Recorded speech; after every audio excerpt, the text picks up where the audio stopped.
श्री राम समर्थ। अक्टूबर 13। निष्ठा प्रबल हो। पोथी का वाचन समाप्त होने पर समझना चाहिए कि श्रवण समाप्त हुआ और अब उसे आचरण में उतारने का समय आया है। पोथी सुनने का बदला पंडित जी को पैसे देने से नहीं होता। बदला ऐसा होना चाहिए कि जिससे दोनों का कल्याण हो। भगवान की भक्ति करना ही सच्चा बदला है। दुनिया में न जाने कितनी ऐसी चीजें हैं जिनका हमें ज्ञान नहीं होता, लेकिन हम उन्हें झूठ नहीं मानते। हम अपने अल्प ज्ञान का अभिमान करते हैं, यह हम भूल करते हैं।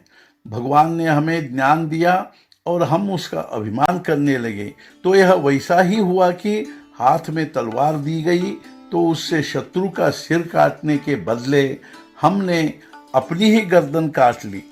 जिस विद्या से हमें अपना हित समझ में नहीं आता वह विद्या नहीं है, अपितु अविद्या ही है। जो सच नहीं है वह सच लगे, यह अज्ञान ही है। इसलिए अविद्या और अज्ञान दोनों समान ही हैं।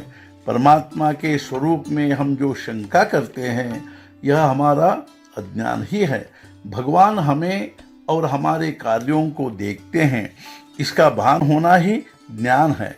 हर एक मनुष्य को अपनी आजीविका के लिए जितना आवश्यक होता है उतना भगवान देता ही है। अतः जितना हमें मिला है उसमें संतोष मानना चाहिए। जिसका संतोष भगवान पर निर्भर है उसका संतोष सदा के लिए बना रहेगा। अपनी निष्ठा इतनी बलवान हो कि जिससे हमारा संतोष दृढ़ रहेगा। हरिश्चंद्र, प्रहलाद आदि बड़े बड़े लोगों पर कितने अत्याचार हुए, किंतु उनकी निष्ठा कुछ ऐसी जबरदस्त थी कि वे उन अत्याचारों से सकुशल पार हो गए। परिस्थिति लगातार बदलती रहती है, इसलिए जो फल आज हम चाहते हैं वह कल भी हमारे लिए सुखकर होगा, इसका कोई विश्वास नहीं। अतः जो फल मिलेगा उसमें संतोष मानना चाहिए। गीता में ऐसा कहा गया है कि सभी धर्मों का त्याग करे लेकिन भगवान की शरण जाए, किंतु वह न करते हुए हम विषय की शरण जाते हैं। इसे क्या किया जाए? अर्जुन ने भगवान को अपनी ओर ले लिया जिससे पांडवों का संतोष बना रहा। वैसा संतोष कौरवों को प्राप्त नहीं हुआ।